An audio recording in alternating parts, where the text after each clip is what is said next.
In this episode, Michael and Ruth came to Utah's valleys. The 2,300-kilometer-long Colorado River, flowing through Utah, often sees people trapped in the wilderness after capsizing while rafting. The couple simulated such a predicament, swimming diagonally towards the shore after falling into the water to save energy, even though it took a longer route. After reaching the shore, they quickly removed their wet clothes and changed into jackets stored in their waterproof backpacks to prevent hypothermia. The backpack also contained a knife, toilet paper, and a scouring pad. The most pressing task was to quickly start a fire to warm up. Michael took out a battery from the radio, used the positive and negative terminals to ignite the scouring pad, and then easily started a fire with the flammable toilet paper. With clear skies, there was no need for a shelter from rain, but the wind was strong at night. The couple used tree trunks and fresh branches to build a windbreak. They boiled river water in their cooking utensil, thus solving the three essentials of survival besides food. The next morning, the couple set out to scout the surrounding terrain. They found sparse vegetation on their side of the river and were blocked by a cliff, making it a veritable dead zone. Thus, they had to abandon their camp, repack their equipment, and jump into the river to swim to the more lush opposite shore.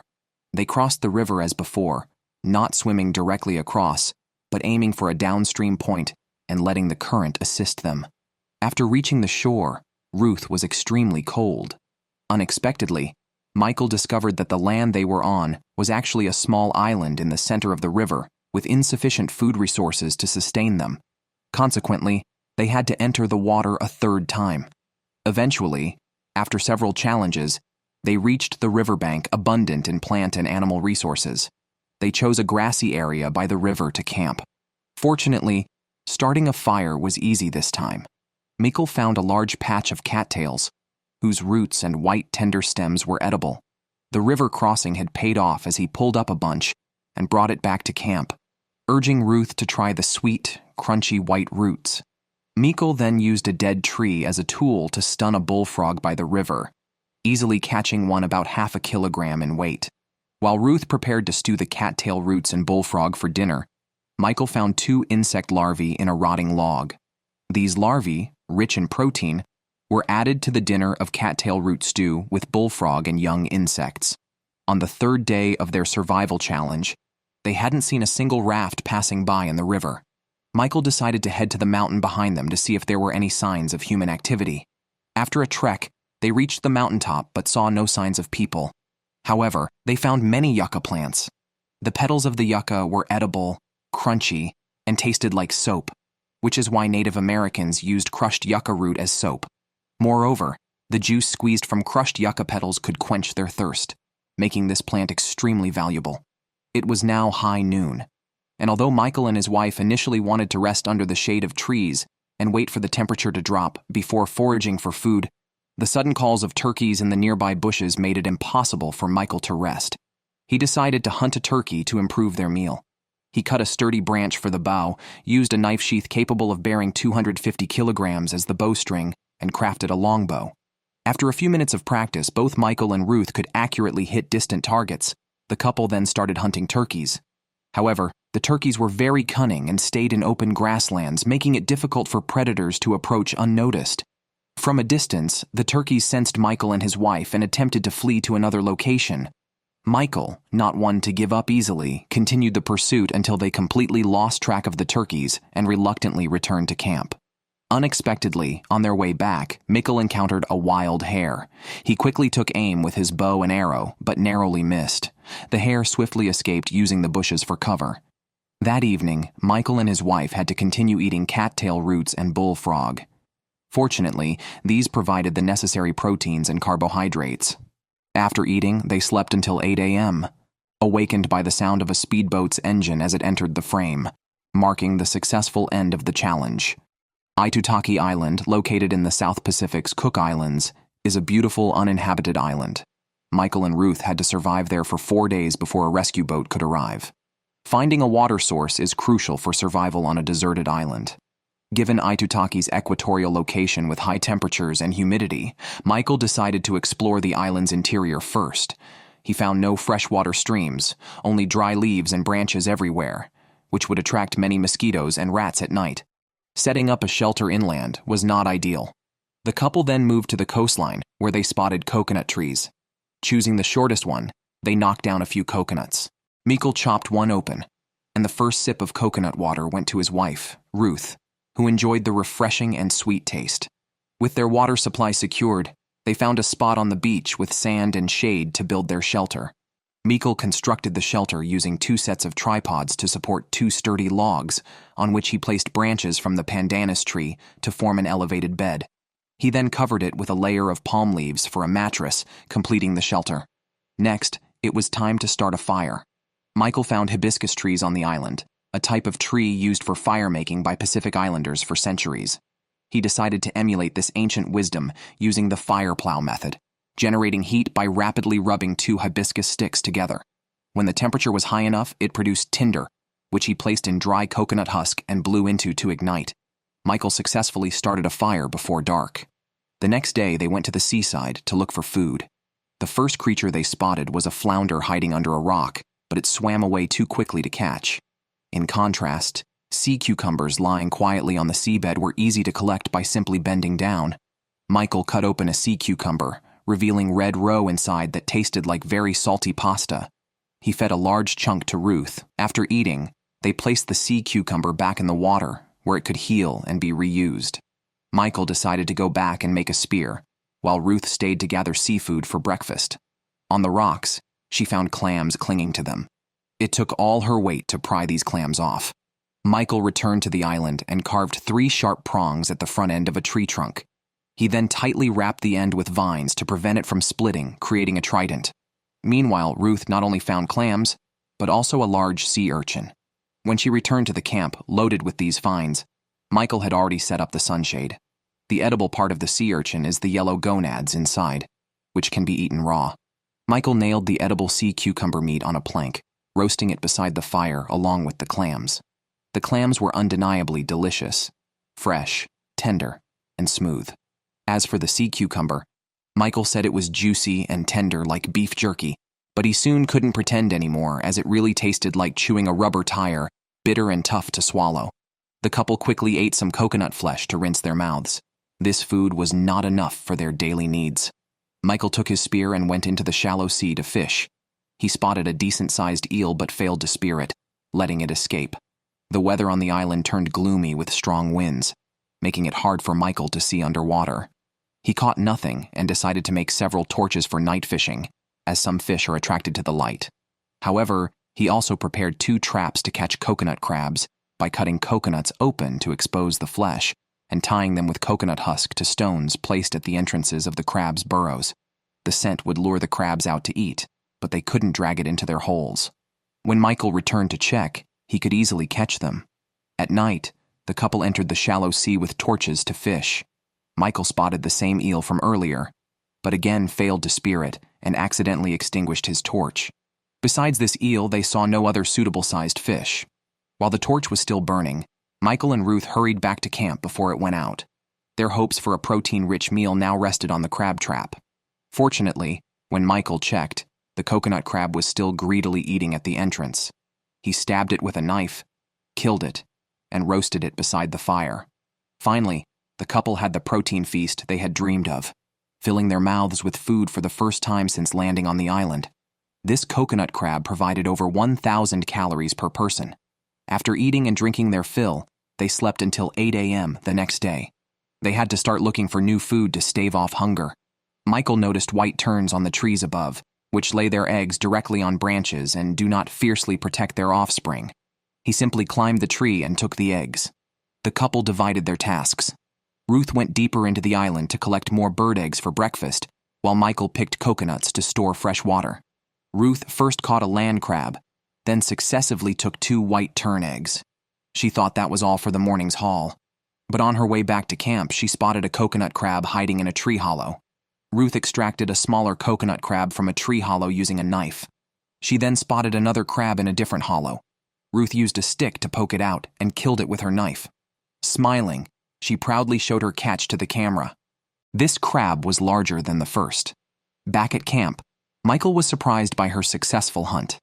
They roasted the coconut crabs directly on the fire and cooked bird eggs in coconut shells with water. The coconut crab was as tender and flavorful as before. After their meal, Michael cracked open a bird egg to find a fully formed chick inside, which made him feel guilty. However, survival was harsh, and he ate the egg, chewing and swallowing forcefully.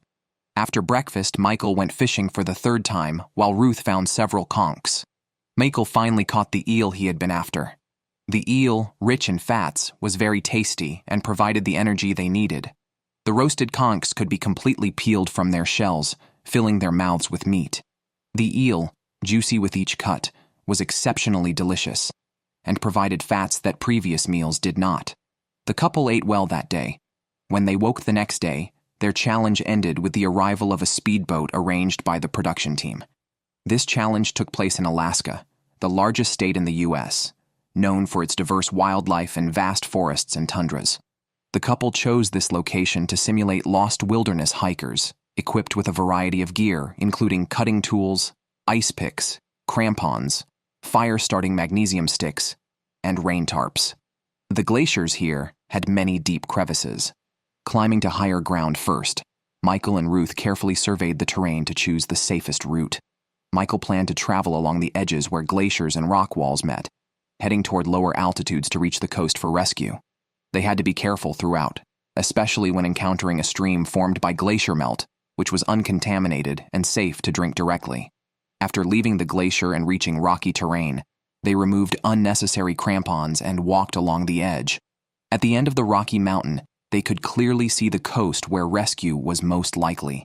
However, a large forest lay in between, home to over 30,000 grizzly bears. Despite the danger, they ventured into the forest and soon found a patch of blueberries, which provided some much-needed energy with their sugars.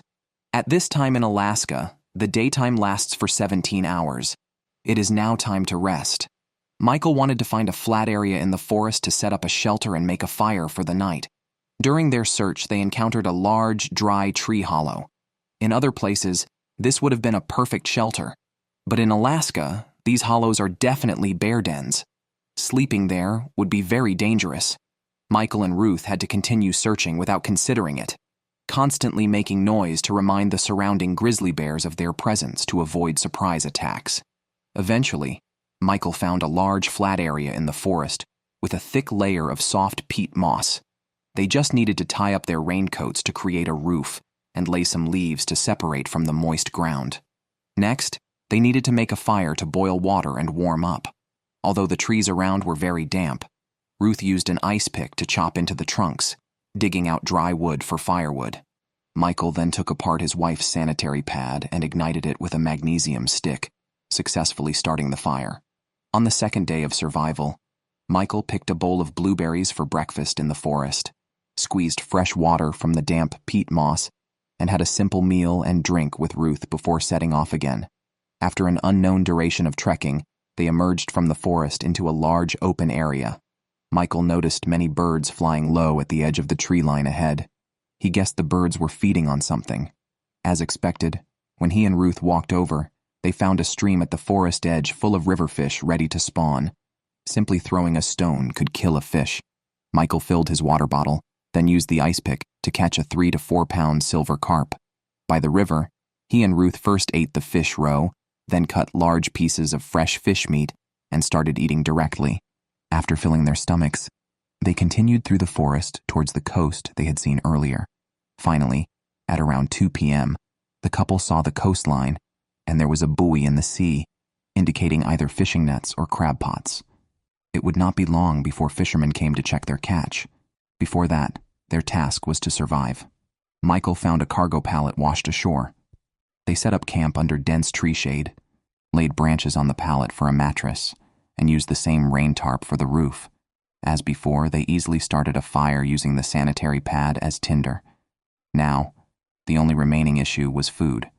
Michael wanted to try catching some fish. The stream was not far from the coast. Risking an encounter with grizzly bears, they returned to the stream. Michael and Ruth each caught a fish with their ice picks and went back to the coast to start cooking dinner. Michael took care of the fresh fish, while Ruth was assigned to find some side dishes. Although she saw many mussels on the rocks by the sea, they already had fish to eat. Ruth did not pick them, but focused on the sea lettuce that had fallen on the mussels. She also found a lot of sea blight, and gathered a large bunch of various types. Back at the campfire, Michael had already cleaned the fish head and guts. He wrapped the fish body in leaves and placed it in the fire to roast. While waiting for the fish to cook, they ate fish roe and the plants Ruth had gathered as appetizers. The sea kale soaked in seawater with roe was delicious. The sea blight naturally tasted salty. As for the fish Michael cooked, the wrapped salmon fell apart when removed from the fire. The intact fish was given to his wife, Ruth. Michael stuffed large bites of the hot fish meat into his mouth. It was rich in protein and provided plenty of calories. After dinner, the couple cleaned up the campsite to avoid attracting grizzly bears with the smell of fish. Unfortunately, they still heard grizzly roars near the camp that night and had a restless sleep. At dawn, Michael and Ruth's only goal was to create a signal for rescue. They collected a lot of wood on the beach and built a fire, throwing seaweed and fresh branches on it to create smoke, hoping to attract nearby people. Soon, the production crew's nuclear-powered speedboat entered the scene, marking a successful end to the challenge. This episode brought the couple to the Great Smoky Mountains National Park in Tennessee, home to over 200,000 hectares of wilderness. Michael and Ruth faced this challenge where people often get lost close to the correct path. So, in such situations, it's best not to stray too far from where you first got lost, as it's easier to be found or hear passing vehicles. The couple's backpack contained only a camera, an old first aid kit, and a garbage bag with some plastic and an aluminum can. Michael's plan was to find a nearby spot with water and flat ground to wait for rescue. However, before that, he made 2 spears, as many black bears live in the Smoky Mountains. He cut 2 sturdy and tough branches and sharpened the tops into spears. Then, they headed downhill and finally found a wide, flat area above a stream a few dozen meters below, making it an ideal camping spot. They gathered many dry branches and leaves from around to build a fire. The old first aid kit contained a bottle of glycerin and a bottle of potassium permanganate. Michael had his wife pour a tablespoon of potassium permanganate into a plastic cup in the middle of the woodpile, followed by a tablespoon of glycerin. The chemical reaction between potassium permanganate and glycerin generated heat and ignited, allowing them to easily start a fire. Then it was time to build a shelter. They cut several tree trunks, tied their tops together with rope, and spread the trunks to form an oval skeleton. They used the plastic bag to cover the top as a rainproof roof, filled the ground with pine needles for a mattress, and cut branches with large leaves to cover the sides of the shelter from top to bottom, completing the shelter. The next morning, Michael went hunting with a spear. As nocturnal animals were returning to their nests and diurnal animals were coming out to forage, increasing the chances of a successful hunt. After searching, he found a small turtle on the ground, but decided to release it instead of eating it, resulting in an unsuccessful hunt. Michael and Ruth then entered the jungle to look for edible plants. They found bear corn on the leaf-covered ground, which Michael knew was edible from growing up in these mountains. They collected a large amount and roasted it over the fire back at camp, enjoying a satisfying meal. Ruth commented that the bear corn looked like corn but didn't taste like it at all. They had slept poorly the night before due to worries about bears. But now, well fed, they just waited for rescue and took another nap to keep their minds sharp. In the afternoon, before it got dark, they went to the stream to look for dinner. Finding no animals coming to drink, they targeted crayfish and newts in the stream, which were easy to catch. Michael continuously caught them, cleaned them, and skewered them on sticks to roast over the fire for a simple dinner. The newts were crunchy with lots of bones and tasted like chicken, but had protein content much higher than beef. After 2 days without rescue at the camp, on the 3rd day, Michael and Ruth decided to actively search for signs of human presence. They packed their gear and planned to follow the stream downhill, as small streams often lead to larger rivers and nearby villages. On their way down, they encountered an open space that seemed like an abandoned farm with a central apple tree. The couple picked and took many apples and continued exploring the open space. Ruth, with sharp eyes, spotted wild strawberries on the ground that were fully ripe and very sweet. These strawberries were not only nutritious but also free of any toxic plants that resembled them. The couple gathered all the strawberries as snacks for the road. While they were happy with their continuous finds in the open space, suddenly a black bear emerged from the bushes ahead, stopping less than 50 meters from Michael and Ruth by a tree. The atmosphere became tense instantly. Fortunately, the bear showed no interest in them, stayed briefly, and then disappeared into the nearby bushes. After exploring the open area, Michael and Ruth followed the sound of water back to the stream, where they encountered an abandoned cabin. As it was getting late, they ate some apples and spent the night in the cabin. The next day, they continued down the mountain along the stream. The stream's flow increased and led them to a waterfall. There was no path around it, but fortunately the waterfall cascaded in steps, allowing Michael and Ruth to climb down gradually. After leaving the waterfall and returning to flat ground, they found an inhabited cabin, marking a successful end to their challenge. This episode took the couple to Dominica in the Caribbean, an island covered by dense jungles and largely undeveloped, with 80% still unexplored. Michael found ripe cocoa fruits, which could be used to make chocolate, but in a survival situation, the entire fruit was edible. The couple gathered several cocoa fruits and soon found coconuts that had fallen to the ground, which were easier to collect than those hanging high up. They packed these up, aiming to store as much food as possible. Michael estimated they were about 16 kilometers in a straight line from the coast, too far to reach by walking in one day. In the afternoon, they saw a lake in the mountains, which could potentially lead to the sea if it flowed into a river. As they prepared to camp by the lake, a sudden downpour disrupted their plans. Michael led Ruth back up to the densest part of the forest, where they found a dry spot under a tree. They cut a large amount of fern leaves and branches, constructing a conical shelter around the tree, preparing for a damp and sleepless night.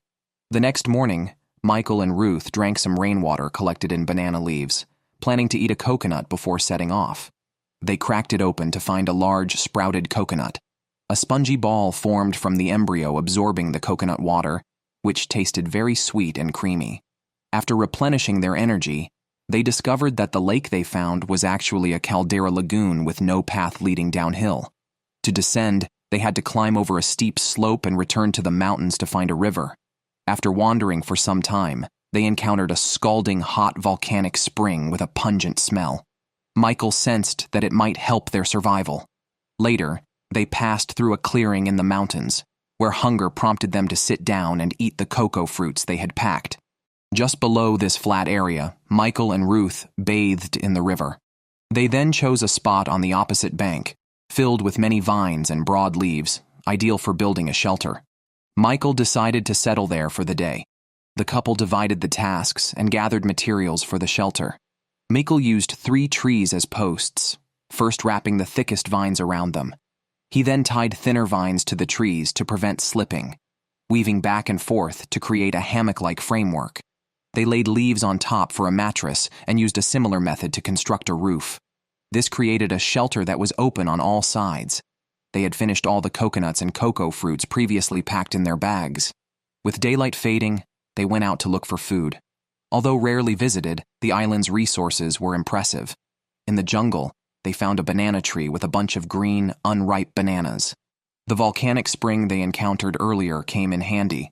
Ruth used a coconut shell to carry river water. Michael used a rope to throw the bananas into the hot spring, where the high temperature would break down the starch in the bananas. Now, they could eat their fill. Bananas are rich in carbohydrates and taste somewhat like potatoes when eaten raw. After eating and drinking their fill, they packed the remaining bananas as reserve food. They slept more comfortably that night compared to before. Upon waking, they ate some bananas to fill up, then packed their bags and followed the stream downhill. After nearly a whole day of trekking, they finally reached the sea using the river. Unfortunately, cliffs blocked both sides of the beach. They wanted to search the coast for a village but had to climb over the mountains. With night approaching, they chose to camp on the tidal line for safety. Near the beach, Michael found a recently cut coconut in the jungle, suggesting people might return. He also noticed bamboo next to the coconut shells, excellent material for building. In the nearby jungle, Michael indeed found a dense patch of bamboo. The couple cut down a large amount of bamboo and brought it to their campsite on the beach. First, they made a bed on the ground using wood and leaves. They placed a thick log between 2 Y-shaped branches to serve as the ridgepole of the shelter.